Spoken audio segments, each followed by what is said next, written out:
Despite everyone playing under the same algorithm on Amazon, how you approach Amazon should be strategic, related to your brand and how your brand's going to fit into Amazon. In a retail store, if you walk the water bottle aisle, you'll see every water bottle. Yeah, you might see the ones on the bottom a little bit less. You might see the ones on the top a little bit more. On Amazon, you only see 20. You're not going to see all the products that are there.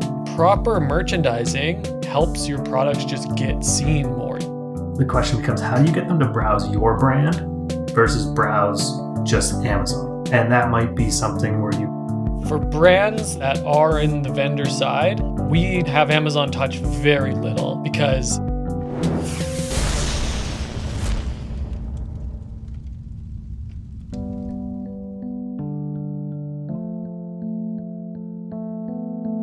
Ready to rapidly generate winning ad ideas in 2025?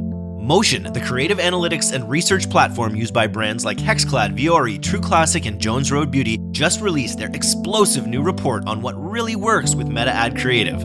This report is more fact than feeling, featuring never-before-seen insights from Motion's analysis of $100 million in ad spend, a survey of 500 plus ad experts, and deep dive interviews with some of the most elite performance creative teams in D2C, including experts like Nick Sharma and Sarah Levinger. What's inside? The 7 biggest creative trends for 2025, including how humor is making a comeback in ad creative, the rise of earned nostalgia, and the ad trends that will help your brand stand out this year. This report is packed with real ad examples, new data, and novel techniques, from making AI-enhanced creative concepts to bleeding-edge creative ideas for advanced teams. Get your free copy now at motionapp.com/creative-trends and start rapidly creating ads that get attention and scale. It's all killer, no filler. I am here on the D2C podcast with Rob and Clifford from Pilot House's Amazon team. Today we're talking about merchandising on Amazon. What does merchandising even actually mean? Does anyone have a good definition for me? I looked it up before this and then I forgot it, but I think it was like anything that contributes to improving sales of a product. So whether that's digital display, digital structures, or like actually in stores, like building a display at the front of an aisle, or like the big displays you see in like grocery stores sometimes. How you merchant. This is how you merchant. And there's probably, like a lot of our podcasts, there's a lot of people that just sort of paint by numbers. Here's what Amazon wants me to do. I've done it. Here's my basic setup. But what I think we're talking about today is how you kind of think past the basics when it comes to merchandising on Amazon. Make sure you're doing the right thing for your brand, not just some basic thing. The whole concept, and Cliff and I have been talking more about it recently, but despite everyone playing under the same algorithm on Amazon, how you approach Amazon should be strategic, related to your brand and how your brand's going to fit into Amazon. That's kind of understanding where Amazon fits in your broader ecosystem, because you might have, like, you might be in a position where it's a net new customer acquisition. You have super relevant generic terms to go after, and it makes sense for you to push into like growth and scale on the platform. But you might be in a position where there actually isn't any generic search volume for your product because it's new, it's different. People aren't actually directly searching for it. And Amazon becomes more of a customer capture. It becomes a brand building, bottom of funnel capture to give customers an opportunity to buy you there, because people love buying on Amazon, but it might not be like a net new growth platform. Interesting. Can you give me any examples, like nameless client things of a client maybe that came in and had the wrong merchandising strategy, and then what you did to correct it? Yeah, there's been, honestly, the majority. Like if they have a lot of products, almost all of them are typically doing something wrong in merchandising. And usually that something wrong is a bigger impact than almost everything else we can do. I think the best way to think about it in comparison to like a retail store is, in a retail store, if you walk down the water bottle aisle, you'll see every water bottle. Yeah, you might see the ones on the bottom a little bit less. You might see the ones on the top a little bit more, whatever. And the brands might pay for premium shelf space, but you'll kind of see them all there. On Amazon, you only see 20, maybe 24, 40 if you scroll down. Like you're not going to see all the products that are there. So proper merchandising can usually we're talking about variations here in a lot of it, but variations within the merchandise within the listing helps your products just get seen more. You leverage the spend that you're putting on this one product that's working to get your other product seen. There's been a whole bunch of different guests on the podcast recently that have had a lot of like different variations of their products. Like Chubby's was on, BioSteel was on, these kind of things. If Chubby's doesn't have all of their different shorts together in a variation, they might have one that really sells well. And when you search short shorts or however you would find it, that would be probably one of the top results. You know, Chubby's, they're big, they'll sell really well on brand recognition and whatnot. You'll probably find it, but they might have a completely different one that's some different product collection. And they decided they're not going to put it together with this other one as a variation because it's a different product. On their website, they keep it different. In stores, it's different. In every sense, it's a different product. But on Amazon, now that's on like the 4th page. And everyone finds their first one, and they never find that one that's on the 4th page because everywhere else where they've merchandised it, it's a different product. So like some of those scenarios need to be taken into account to consider like we need to merchandise for Amazon, not the same way that we do it everywhere else. And you have to understand, your second point here is really understanding your traffic. Where are the shoppers in the buyer's journey? Yeah. So traffic on Amazon is inherently lower funnel. Like they're problem aware customers. They're coming, they're searching for like a keyword of some sort. But they're still going to be coming in at different levels of intent. So if, for example, you're selling more of a commodity where it's like everything's kind of the same, you're competing mostly on price, then generally you're going to say, we just need to get like the customer to our listing as soon as possible with a reasonable price point and convert them. So that's probably going to be like top of search sponsored product ads, doing smart things with discounting strategy and pricing and hero image to stand out in search, get them a listing and just get them to buy because you just transactional purchase. Whereas if you're, say, in the fashion space and customers are more likely to browse, then the question becomes, how do you get them to browse your brand versus browse just Amazon? And that might be something where you actually run a sponsored brand strategy where you're directing to store and then you build a really nice store experience that walks someone through the collection and their options and they can upsell or downsell themselves versus like what level they want. But if you can kind of get them to shop your brand versus shop Amazon, then they're looking at your products and not on the competition. And then on that same note, if you're selling a product that's more consultative, like maybe it's a supplement and you've got to kind of walk someone through why they need it, how it works, what supplement stack they should be using it with, then maybe that's leaning towards A+ content and building that from a more robust standpoint, or even doing the same sponsored brand to store strategy with a collection, but making it focused on that product. But you're kind of trying to figure out where's the customer coming from, what level of intent are they actually coming to Amazon with, and then what do you need to teach them at that moment to get them over the edge to get the conversion. Very cool.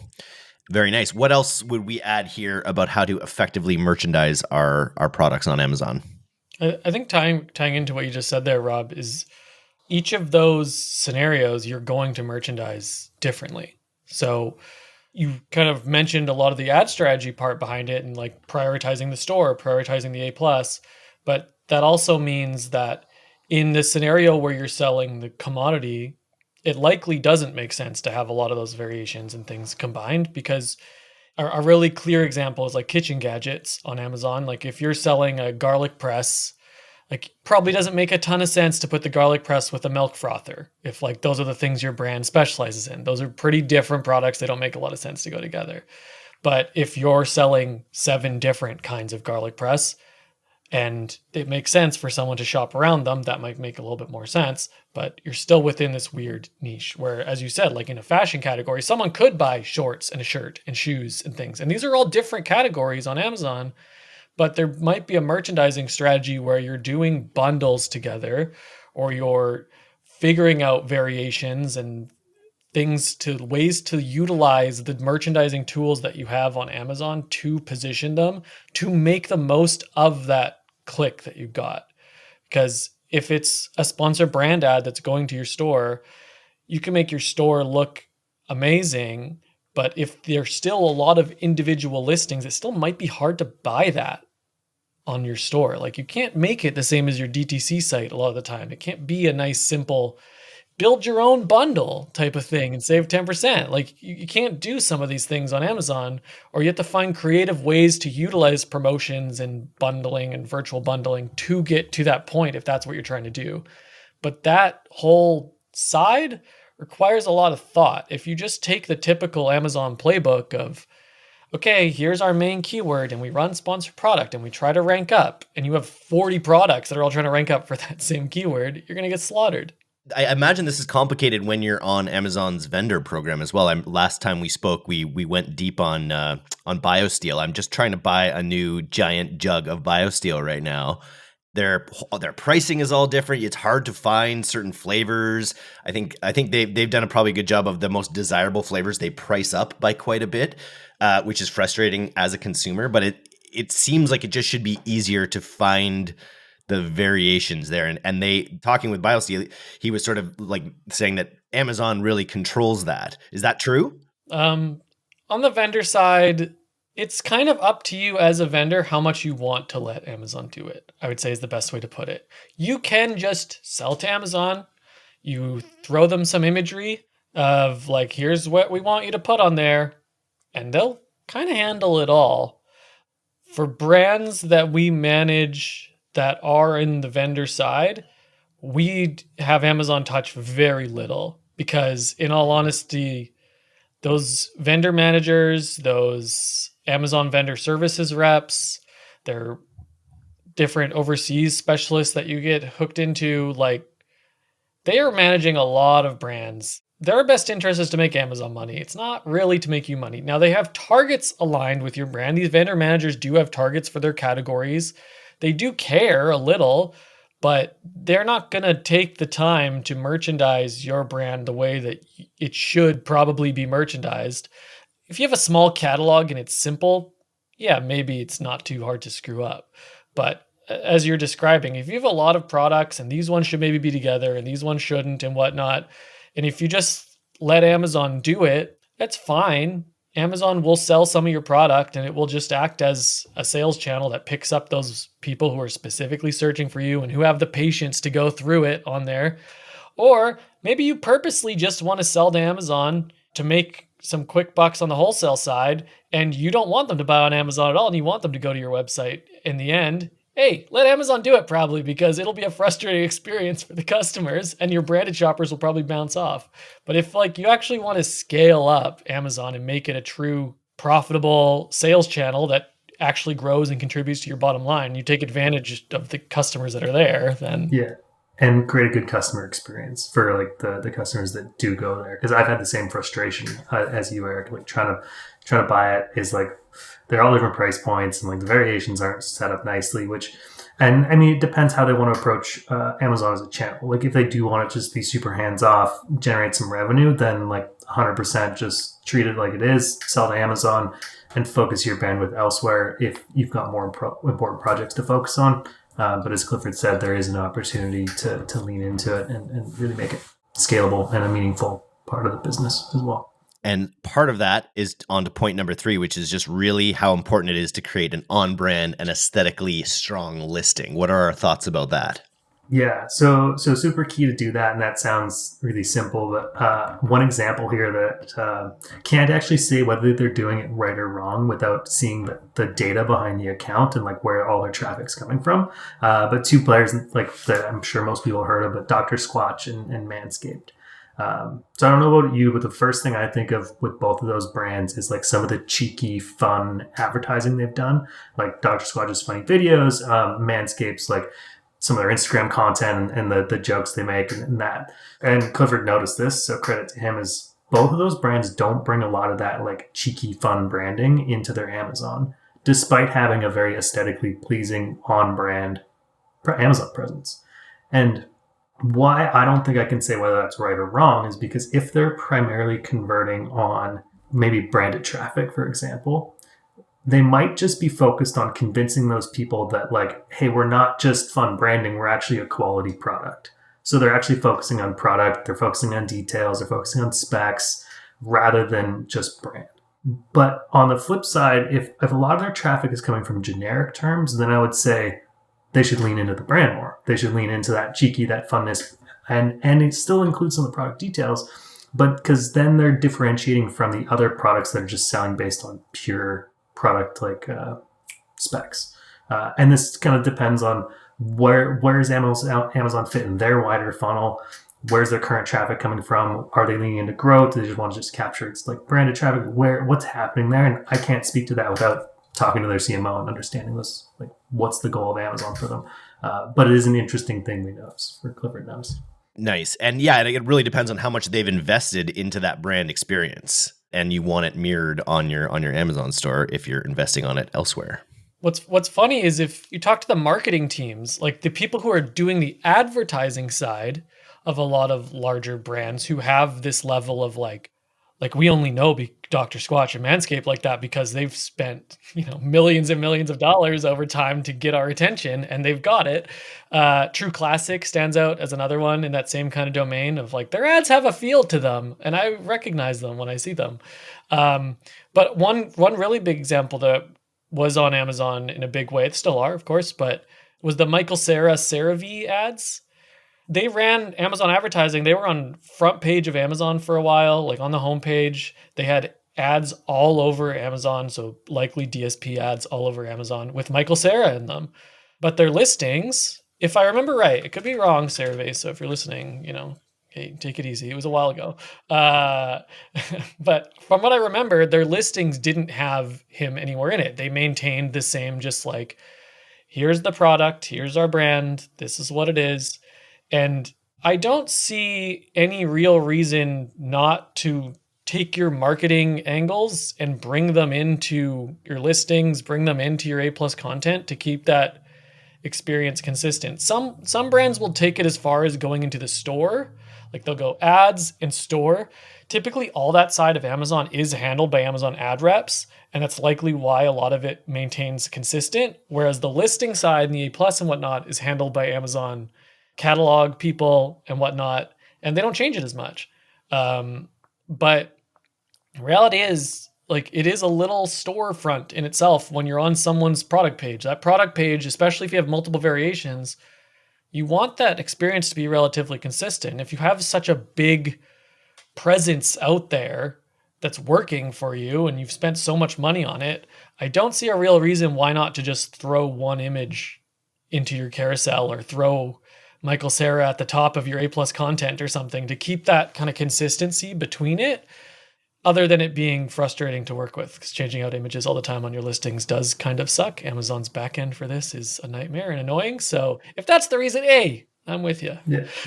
But I don't know. I think it's a good point to have that like thread that connects like first touch top of funnel through to like bottom of funnel purchase. And it doesn't have to be the exact same thing, but having like a thread of similarity that like people recognize throughout that process creates cohesiveness.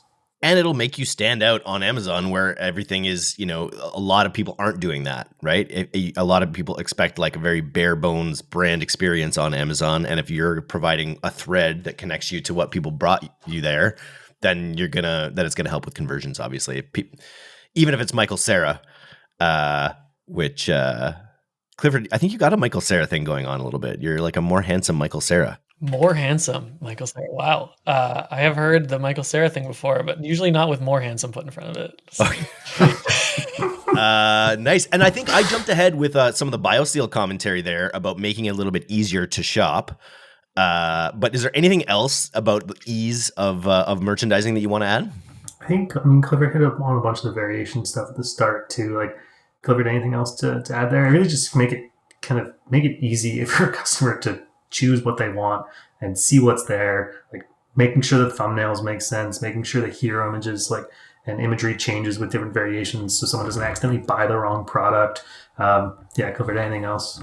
Yeah, they're all small things, but it's true. Like making sure the titles change. Some categories, they take only the parent title and not the children title. So make sure your parent title makes sense for someone that they don't see the children title. Like, it's crazy to say, but like just shop your stuff. Like like just literally search the keyword that you think people will search, that you want them to find you with, not your branded one, because your branded customers will probably find you.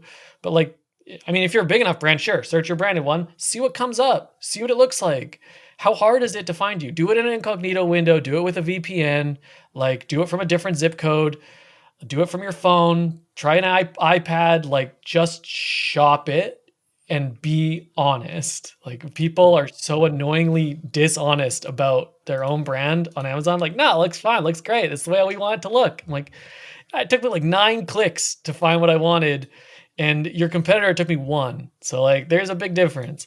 Better yet, like grab like a girlfriend, a partner, a friend, unfamiliar to the brand, and like sit behind them and just tell them go to Amazon, search this keyword, and like start clicking around and see what they do, and or put them on the listing and say like you're trying to buy this product and see how the journey it takes them to get to actually adding to cart and whether it's seamless and makes sense or whether they struggle. You got to lean into the seamlessness because it is the most seamless channel. That's the reason. I don't go to the BioSteel website is just because it's 2 clicks away to. Well, it's actually a little bit more on BioSteel's listing, but it's just to buy it is just so easy, and so you got to lean into that ease. Yeah, for sure. Very cool. I know our the tariff situation has been. We have a reprieve from tariffs, but it didn't look like we were. Do you guys have any commentary on what tariffs were looking like they might do to any of our Amazon clients, any of the Amazon businesses? What kind of preparations were you guys making, if any? I mean, it varies on brand. Like we've got some brands that obviously manufacture overseas, some in the States, some's a mix. So really, I think understanding where our efficiencies are at, keeping an eye on like the tariff situation, and like we did the analysis on looking through all of our clients to understand where they do manufacture, who's going to be impacted most. But then it's going to be like seeing how the Amazon market reacts to it. We're probably going to see some overseas manufacturers raise price. That obviously makes like US manufacturing more competitive. But then at that point, does it make sense to raise price on those products to just make more margin? And since consumers are already primed to pay more for US made goods over overseas goods. Yeah. So I think we will see probably more pressure on profitability and efficiencies as they come in. Because if COGS goes up, then that just either squeezes your ad budget down, or you raise price, where it's conversion rate, unless everybody raises price, and then conversion is going to be the same. So there's a lot of different ways it could go. I think it's just going to be having the ad structures set up and ready to make changes and adjust to the market as changes happen. And the Canadian and Mexican ones might be paused, but the Chinese tariffs are still happening. And it's not just the 10% tariff. It's that they're not letting them use the de minimis anymore, which people will keep calling a loophole. I don't think it's ever been a loophole. It's there on purpose. It's just like they don't want to deal with customs with stuff that's below $800. But I can tell you from my own experience and from looking at a lot of ways that brands ship stuff in, not just is that Butcher, Temu, and Shein, and a whole bunch of these that were using the de minimis loophole, I did it too, using the de minimis to get around having, like, to allow their shipping to make sense to come into the US. But the way that brands restocked their Amazon, they would send in 40, 50 shipments that were all $800 or below to avoid having to pay customs or duties fees on them, and like save a lot of money on that, like a lot, from not having to send in pallets and whatnot over $800. So that I think is a really big deal for the competitive landscape on Amazon.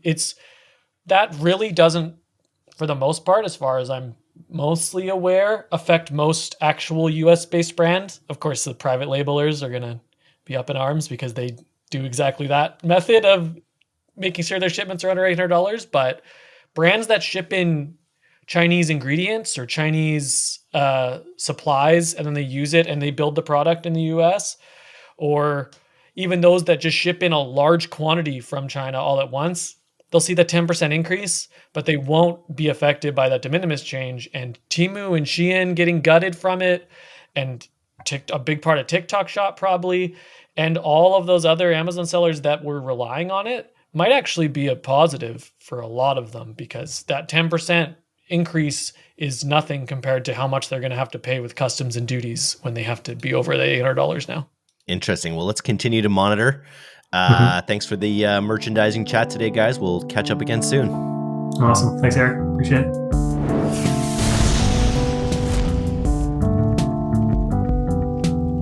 Thanks for listening to today's episode.